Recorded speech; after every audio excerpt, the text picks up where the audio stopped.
So first of all, I'd like to thank Missouri History Museum and all the people that work here for this opportunity to speak with you this morning. About 20 years ago, 2004, marked the 100th anniversary of the 1904 World's Fair, and by pure coincidence, the National Lesbian Gay Task Force was having their national convention, which was called Creating Change, their annual convention, in St. Louis that year. Now, as founding vice president of the 1904 World's Fair Society, and also someone who's been involved with LGBT organizations in St. Louis for a number of years, it occurred to me that there might possibly be some lesbian or gay people who attended the 1904 World's Fair. What I found out led me to creating my first presentation, which was then called Gay Aspects of the 1904 World's Fair, which I presented at the 2004 Creating Change Convention in St. Louis. And when I learned last year that the Missouri History Museum here was not only doing a spectacular makeover of their 1904 World's Fair exhibit, and at the same time opening the first ever major exhibit focusing on, I'll get a running start on this, LGBTQIA plus St. Louis history just a month later, I knew that I needed to offer a much updated presentation for their consideration. And that is because understanding our past helps us to understand our lives today. In the 2 decades since my first presentation on the topic, I've uncovered many more amazing people, unexpected connections, and surprising aspects that linked over a dozen LGBTQIA people to the 1904 World's Fair. And in doing so, it may challenge us to open our minds to better understand some people that we thought we already knew quite well. And so, in bringing this being the LGBTQ History Month, which by the way started right here in St. Louis by St. Louis and Rodney Wilson, it's fitting that we now explore the intersection between these two major and concurrent Missouri exhibits, the 1904 World's Fair and also Gateway to Pride. And if you can see, I'm a big fan of Venn diagrams, right? Okay? And that is that LGBT people who were present and part of the 1904 World's Fair, they were merely hidden in plain sight. Now we're going to be exhibiting the intersection, taking a look at what it was like for LGBT people to live during a historically significant time and place here in St. Louis. We'll be looking at why it was an important part of their life, that the important part of their life was hidden. We'll be recognizing that they were indeed part of the fair history, and also we'll be acknowledging and celebrating their contributions, which is very important as serving inspiration for other LGBTQ and straight people to know that they were part of that history. Some of those LGBT people that we'll be talking about include a Congressional Medal of Honor awardee, a major 20th century poet, an aviator, and actually 2 inventors, an Apache translator, a groundbreaking novelist, British general, internationally famous sculptress, an Olympic medalist, and musicians and artists, and also up to 1 million LGBTQ fair attendees. To put things in context, we know that the fair took place at the end of Victorian era when things were rapidly changing due to new discoveries and emerging technologies. The main theme of the fair was education and discovery, which fits in very nicely with the concept that nothing would be impossible, inspiration would whisper, and genius would point. They truly did achieve some impossible things in the building and the content of the 1904 World's Fair, that experience. It was truly a massive undertaking, world's largest fair ever, over 12,000 acres, 3 square miles, 13 times larger than today's Magic Kingdom in Florida. It was said you'd have to walk about 150 miles to see it all, with 1,500 buildings, 70,000 exhibits, 35 miles worth of roads, 75 miles worth of exhibit, 12 huge palaces containing over 5 million square feet indoors and 6 million square feet outdoors. And if you can look closely, you can see these, you can see these little dots here, which are actually people in front of one of the typical size palaces there. It was truly massive. And in addition to all of that, millions experienced the fair because it was truly an international event with international outreach and people, with participants by 53 countries and 49 states and territories.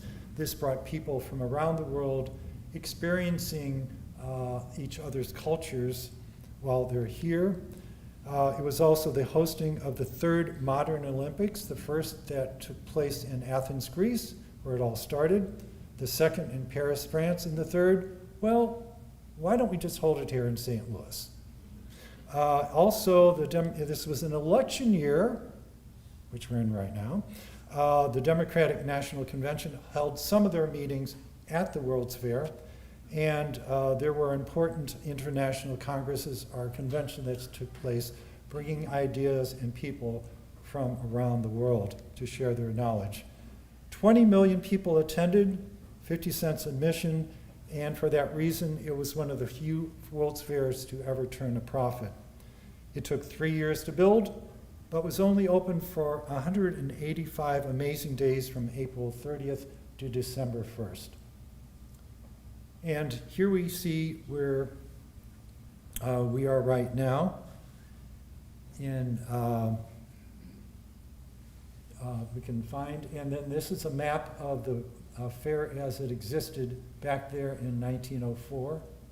And if we flip that map around, we'll see some of the locations where some of the people were exhibited or where they stayed during the 1904 World's Fair, including the Pike, the site of the first modern Olympic Games in the United States, and also Washington University grounds. And this is a view toward, looking toward just to the left where the Pike was located. And also the crowning jewel of the fair being the festival hall with a dome larger than St. Peter's Basilica in Rome, holding the world's largest pipe organ, and also holding up to 2,500 people in this building. Now, when we talk about LGBTQ, what exactly are we talking about? Who does it include? What does it include? Well, it includes the notion of sexual orientation, whether it be lesbian, gay, bisexual, pansexual, or asexual, asexual being having no particular romantic or sexual interest in others. It also includes gender presentation, how people present themselves to the world, whether it be masculine, feminine, or androgynous. It includes gender identity, being cisgender, meaning that you identify yourself as the same gender that is on your birth certificate. Transgender, you identify yourself as something other than what's on your birth certificate. Non-binary, you don't identify as either one, or agender, just no identity of either or any of them. And of course, the anatomical or biological characteristics, whether they be female, male, or intersex. And in the case of intersex, the incidence of that ranges anywhere between 1 in 100 to 1 in 5,000 people, depending on how you define that, whether it's just physical characteristics, whether they're internal and external, or whether you're looking at the DNA of the person. And finally, cultural. Since some cultures, indigenous mainly, will have members that consider themselves to be either two-spirit are third gender or more. Today, the average number of United States persons who identify as LGBTQ is 5.5%. Some people say as high as 7%. There's a range, though, depending on when you were born. Generation Z has a higher self-identification of LGBTQ plus today than people of the silent generation born 1945 or earlier. And this is from a 2023 Gallup poll. So, here for a moment, if we could travel back in time 120 years to the time of the 1904 World's Fair, what would life be like for an LGBT person in 1904? Well, first of all, they would likely have a very limited self-awareness and understanding of what they were experiencing internally. In addition to that, there would be a very limited available amount of information about just general human sexuality, and that information would be likely limited to either academicians or also medical professionals. They would likely be experiencing personal shame, self-loathing, or maybe even suicidal thoughts. If they were out, if other people knew about them, they risk losing job, housing, being disowned by family or friends. They might be subjected to physical or mental harm, and because having same-sex relations was illegal coast to coast, they could be thrown in prison or possibly have their life threatened or murdered. Any written or records or physical evidence that they might have been LGBTQ might have been destroyed either before their death or after their death. And because of that, their true, authentic identity was often lost to history and was often hidden from sight. So with all of that in mind, what are some of the terms that might have been used to describe LGBTQ plus people in 1904? Homosexual, which was a medical term developed to describe a whole class of people.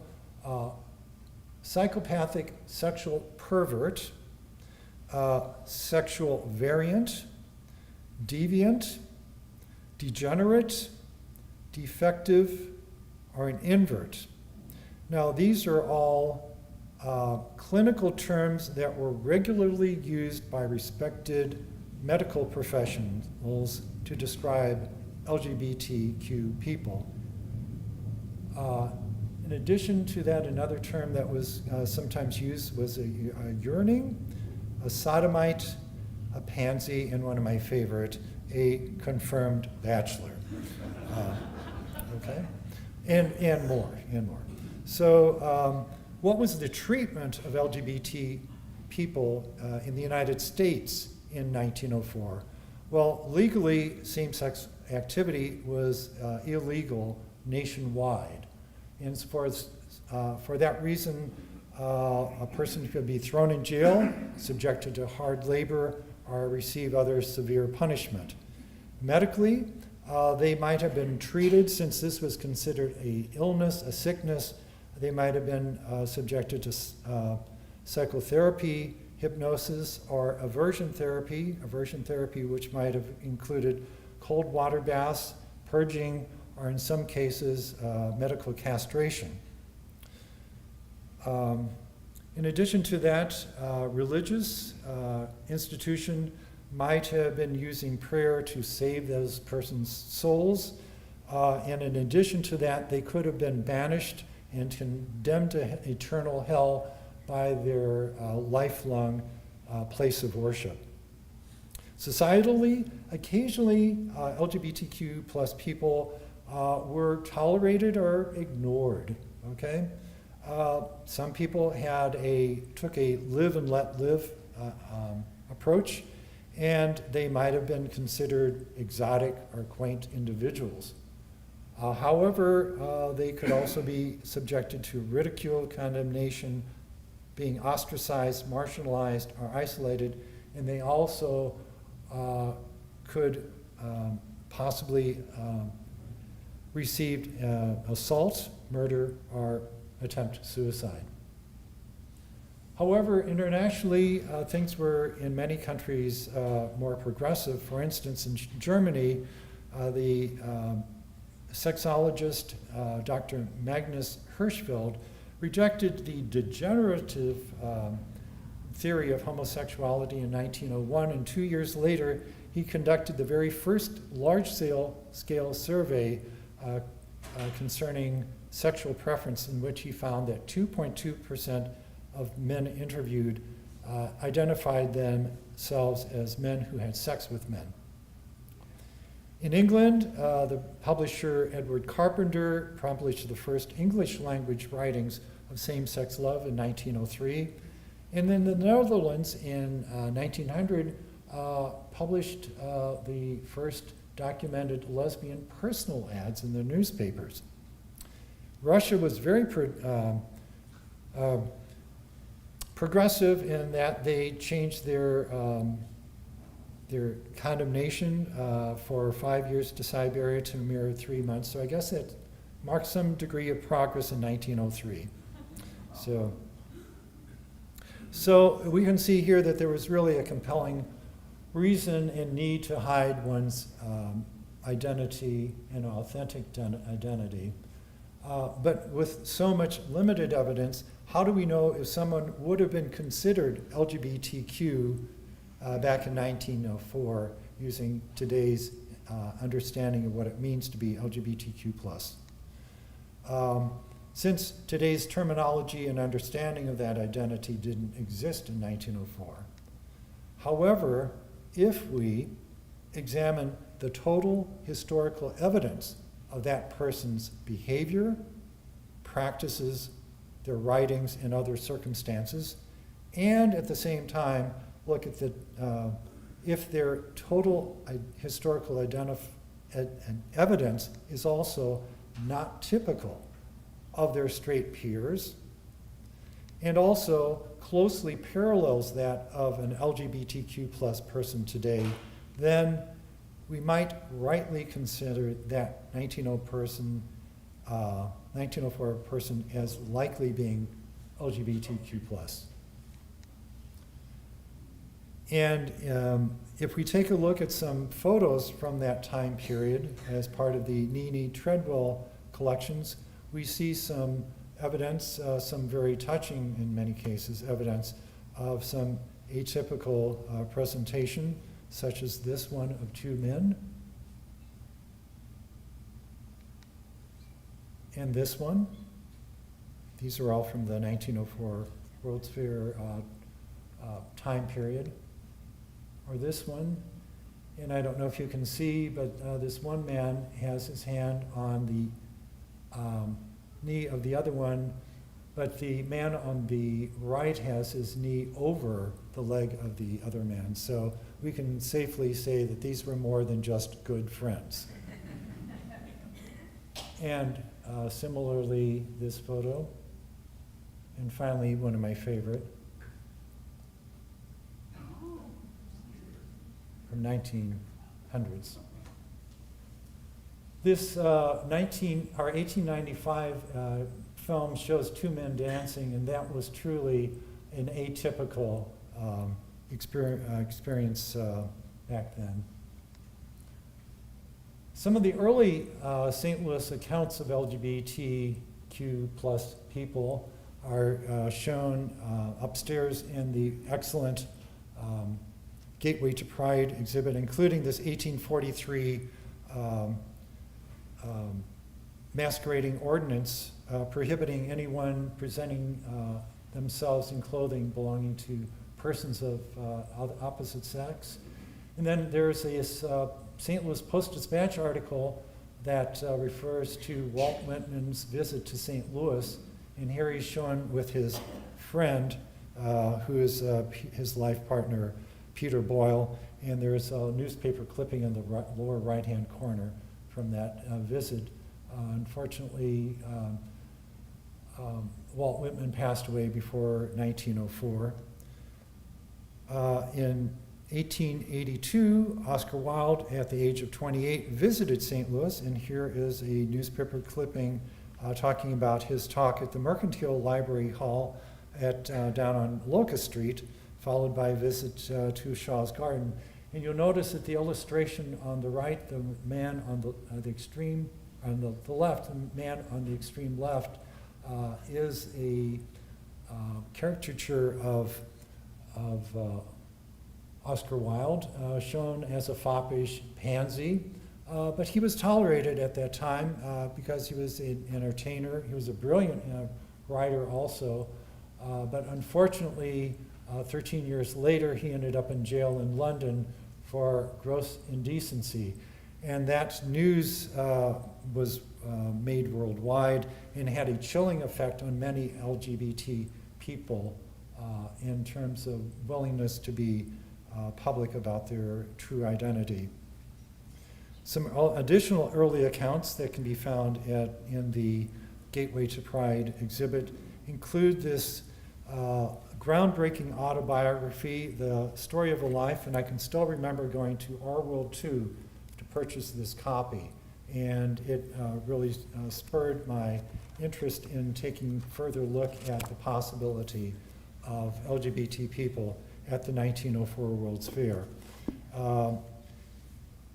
And in addition to that, it was the very first gay autobiography published in the US, which was very groundbreaking by the fact that it was also published by a major St. Louis medical publisher for the purposes of enlightening the medical profession. So this information, even though it was published, was not widely available.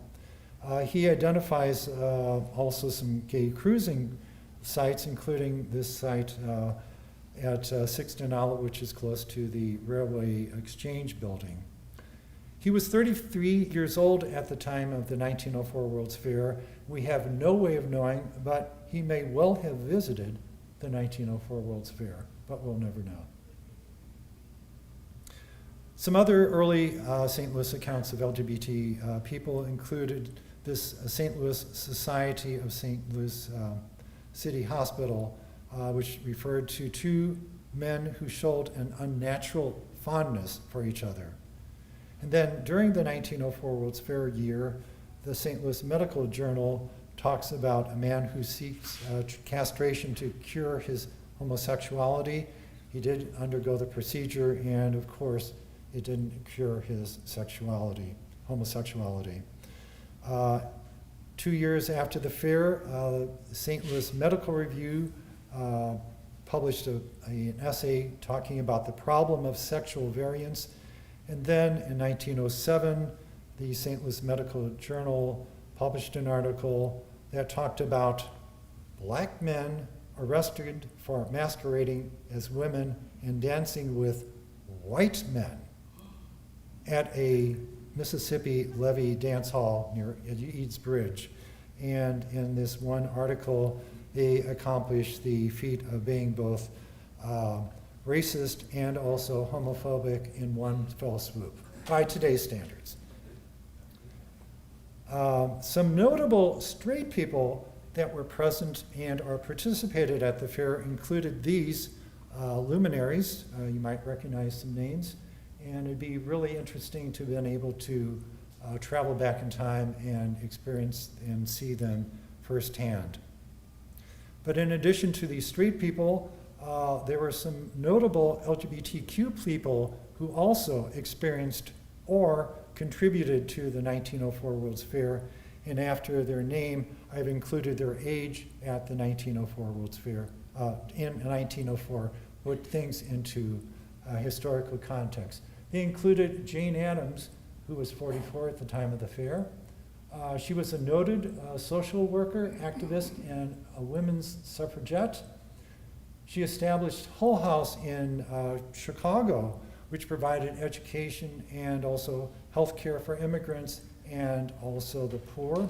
And for that, she was awarded a Nobel Peace Prize in 1931, and she's recorded as living with her life partner, Mary Smith, for 43 years. So we can safely say by today's standards that she would very likely be considering herself to be lesbian. Dr. Mary Edward Walker was 72 when she attended the 1904 World's Fair. She was the second woman in the United States to have graduated from medical school, since, of course, women were not allowed to go to medical school, unsurprisingly. She was the only woman at the time to have earned the Congressional Medal of Honor for her Civil War medical service, providing help on the battlefield and during the Civil War. She married her husband while wearing a trousers and a man's coat, similar to what we see here. She divorced him 13 years later. She fought for women's rights and health and dress reform throughout her lifetime and visited the fair on July 11th, was later honored with a U.S. postal stamp, and we can safely say that the way she presented herself was atypical. That's all we know for sure. Kate Chopin was not only St. Louis novelist when she visited the fair at the age of 54, but she also is unusual that she, at the time, wrote about women's sexuality and desires, which was virtually unheard of, and even more so, the critics such as Emily Toth, who wrote the book Unveiling Kate Chopin, talked about her writing about lesbian themes and characters in her 3 books. She had a very close relationship with her childhood friend, and her identity still remains to this day inconclusive. And tragically, while visiting the fair, she died 2 days later on August the 20th.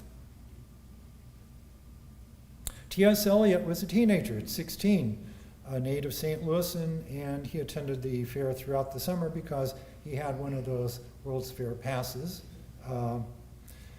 He later became one of the major poets of the 20th century, having written The Wasteland and J. Alfred Prufrock, and I can still remember from high school being assigned to read both of those poems.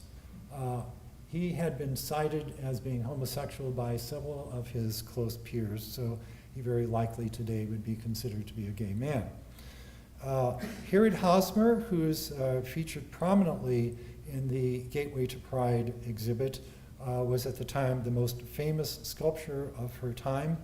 Her works won multiple awards at the fair, including her Thomas Hart Benton statue, which was formerly on display in Tower Grove Park, and her world-famous Beatrice Cenci sculpture, which is now on display for anyone to see at the University of Missouri St. Louis Library. And I can remember when I was in in New Zealand, and going to their National Museum, seeing a copy of that same sculpture. She also was a member of a colony of lesbian artists, so she too might today be considered to have been lesbian. Lord Baden-Powell visited at the age of 47. He was a British officer who fought in the Boer War. He was also the founder of the Boy Scouts. He attended the fair on October 19th to compete in an advanced kite flying contest. Now, this was serious business because to win this contest, you had to keep a kite up in the air 500 feet for a period of 2 hours. Now, this is done just right before the Wright brothers had flown their planes, so there weren't any planes as we know today. They might have had gliders or hot air balloons, which we'll be talking about in just a little bit.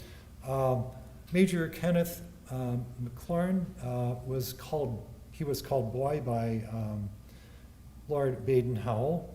He was his best friend for over 20 years. McLaurin was later injured in the Boer War, and I mention this because many of us know that on the grounds of the 1904 World's Fair was a major display that recreated the actual battles that took place on the Boer War just about 6 years prior to that. But he had been cited by his biographer that he was gay. And in addition to that, there's this telegraph that McLaren had sent to Baden-Powell. And it was kept in a scrapbook by Baden-Powell's wife for many years, and later on, more recently, was put up for auction because of what that telegraph to Baden-Powell said. And that was, could you put me up Friday night incognito? Which raises some interesting questions. So moving on to another person who was important at the 1904 World's Fair was George Poage, who at age 24 attended the fair. He was an outstanding African-American high school athlete and also at the University of Wisconsin. He also competed in track and field at the Olympic Games, and noting that there was a separate segregated viewing area at those Olympic Games, and he too faced racial discrimination while he was at the fair. But in spite of all of that, he won the bronze medal for the 200-yard and 400-yard hurdles, making him the first African-American to be awarded an Olympic medal in modern history. After the fair, he worked at the segregated Sumner High School in St. Louis as the English department chair and coach. And later on, in 1920, he moved from Minnesota to Chicago, where he worked and spent the rest of his life after working for 30 years as a postal clerk. And the latter part of his life, he lived in obscurity, and his obit mentions that he was a lifelong confirmed bachelor. Some 50 years later, though, his accomplishments were recognized by being named, having a park named after him in La Crosse, Wisconsin. And at that 2013 dedication of the park, which this statue was created for, his great-nephew spoke and was later interviewed by a local newspaper writer, and his great-nephew mentioned that, you know, my great-uncle was gay. So there was a confirmation. Another man who was a man of mystery by today's standards, but was extremely important not only for his connection to the 1904 World's Fair, but also an invention that had worldwide impact. And that was because he invented a water purifying process that was first used at the 1904 World's Fair that took muddy Mississippi River water and converted it into clean, clear water that would be used throughout the fair to fill the lagoons and also the Grand Basin. They had originally planned on having to haul in millions of gallons of clear water to fill the basin and for the fountains and everything else. It's still a revolutionary process that's used worldwide to this day. His orientation is ultimately unknown, but once again, his obit mentions that he was a lifelong confirmed bachelor, so we have really no way of knowing. Another inventor, though, was this wealthy Brazilian inventor and balloon and later on an airplane aviator by the name of Alberto Santos Dumont, who was 31. He was a Brazilian. He attended the fair in June with the intention of competing in a major balloon race. Unfortunately, he found that his balloon had been slashed. He claims it was sabotaged, and so was unable to compete. He remained a confirmed bachelor despite reported multiple female suitors, and unfortunately died at an early age by suicide. Later on, though, he was named as one of the top 10 LGBT Brazilians, and Brazil now claims that he was the first to actually have achieved powered flight and not the Wright brothers. Here he is showing plans for one of his balloons, but Louis Cartier of the fame created the Santos Dumont wristwatch in 1904 for him because he needed that watch to easily tell him the time while he was flying and operating his lighter-than-air balloons, thus popularizing the wearing of wristwatch to today. So there. 20 years ago, there was this graphic novel that was written by Marcello Vital and David Montgomery. The pair came to St. Louis and was selling their graphic novel on the 1904 at St. Louis Pride Fest. I happened to see them at their exhibit, bought a copy, and while talking to them, I asked them if they knew of any connection between LGBT folks and the 1904 World's Fair. And they mentioned that there was this person by the name of Martini that was associated with the 1904 World's Fair. Well, I looked for years and years, and it wasn't until just recently that I actually saw a picture of Martini.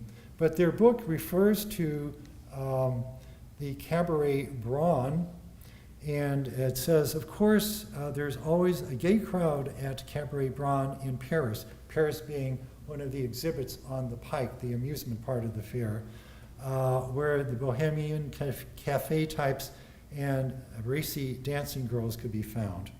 And this is what the Paris exhibit looked like with the bohemian dancing dancers there. And we can see the star near the Pike there. And we are located not that far in this room from where that would have been exhibited. And Martini was one of the featured dancers, and he was a female impersonator at the fair on the Pike. And because of that, by St. Louis, by modern 2024 terms, could he be considered to be a drag performer on the fair? Interesting. There were a number of supportive cultures that were present at the fair, including Apaches. Now, we know for sure that Geronimo, who is shown here, was very, very likely to be heterosexual, straight. However, his English was not all that good, and he had a Apache translator by the name of Teste, who was 44 at the time, and she had a lifelong lover, in spite of the fact that the two were married and had children by their husbands. In addition to that, there is a Cliff Dwellers exhibit on the Pike featuring Zuni Indians who had, as part of their culture, respect and acceptance of two-spirit people who they called Lahama, of which one of the most famous was Wiwa, who unfortunately had passed away about 6 years before the 1904 World's Fair. But Wiwa was definitely respected and well known throughout the Zuni Indian nation because Wiwa served as a negotiator between the U.S. government and the Zuni nation, and was actually invited to the White House by President that was president at the time. In addition to that, the Philippine Indians, who had a 47-acre exhibit at the fair, had a similar third gender persons that were part of their culture that were called Bakla or Bayot, and they were basically men who presented themselves as women. So we know that also that there was LGBTQ art and artists on the fair, such as that done by Winslow Homer. This painting was shown at the Art Museum. Also, the Gateway to Pride exhibit has a lot of information about Harriet Hosmer and her creation of the Thomas Hart Benton statue, which was featured there. And in addition to that, there was a sculpture of Baron von Steuben that was created specifically for the 1904 World's Fair exhibit. And he's shown here. He was actually a Prussian general who was recruited by George Washington to help provide leadership and guidance and training for the Revolutionary War troops. And even though it was known that von Steuben had his 17-year-old secretary that came with him, he was still respected and the like at the time. In addition to that, there was music that was composed by LGBTQ people at the fair, including these familiar composers who are generally known to have been either bisexual or gay. And so with all of this in mind, we ask ourselves ultimately how many LGBTQ people, in addition to those folks, attended the 1904 World's Fair. Well, we know for sure that over 20 million people attended the fair during those 185 days that the fair was open. If we take that and do a little bit of math, we know that there was an average of 105 people at the fairgrounds, not including those that actually lived on the fairgrounds. And if we use a very conservative 3.5% as being LGBTQ+, then that meant that there were around 3,700 people that were at the fairgrounds. But if we use the 5.5% figure, then there was almost 6,000 people on the fairground. Doing the math, we come up with a total of between almost 700,000 and over 1 million LGBTQ people likely having attended the 1904 World's Fair. So what would it have been like to have traveled back in time to the 1904 World's Fair? And what would it have been like if you were LGBTQ in 1904? Ultimately, what would your primary everyday concerns be? How would you self-identify yourself? Who could you confide in safely? How would you safely meet other persons like yourself? And finally, what could you do to help to improve your situation in life? Now we know that there's been many changes since 1904, and here we see the front of today's Brookings Hall, but was used by the fair forefathers as their administrative building. That's Washington University, of course. And back in 1904, these are a Mexican delegation standing on those steps in front of Brookings Hall today. But some 74 years later, on those same steps, was a group of LGBT folks who had just finished making the very first march in Washington, LGBT march in Washington in 1980. And if we take a look at the situation for LGBTQ plus people today, we know that homosexuality was declassified as a mental illness by the American Psychological Association 50 years ago this year. There's been significant progress made, and yet we all know about pushback that exists to this very day. We know that there's been a tremendous impact as a result of technology in helping to gain equality and social justice, not only for LGBTQ plus people, but also for other minorities. But we might want to consider what progress have we yet to make, and in addition to that, what will our LGBTQ legacy be 50 years from now? And so we've seen the intersection of two seemingly different worlds, two seemingly different and separate displays, major displays upstairs. We know and have seen that LGBTQ plus people were there all along at that intersection of those two exhibits. They just were not always been seen. So we know that LGBT people were part of the fabric of our 1904 World's Fair history, although their threads of that history were sometimes invisible.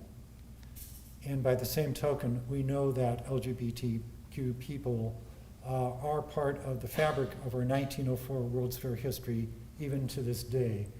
And I'd like to dedicate this presentation to Mark Eisenberg, who unfortunately passed away 6 months ago, but was not only a volunteer docent at this history museum, but also was a longtime supporter and friend of the 1904 World's Fair Society. Here he is holding a picture, postcard of the 1904 World's Fair.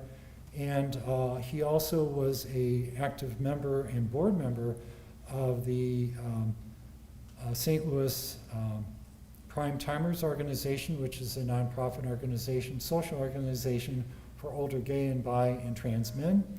And we can see on the right him holding a picture of from the 1904 World's Fair, and he would often be found in front of the statue of St. Louis, greeting people from visiting the St. Louis and showing them what that view looked like 120 years ago. So without further ado, I'd like to give acknowledgement to these people who not only gave valuable information and encouragement, but also helped to make this presentation possible today, including the 1904 World's Fair Society, Primetimer St. Louis, and also the National Gay and Lesbian Task Force, which provided the first opportunity to do a presentation looking at the intersection of people that would attend the 1904 World's Fair and those who happen to be LGBTQ+.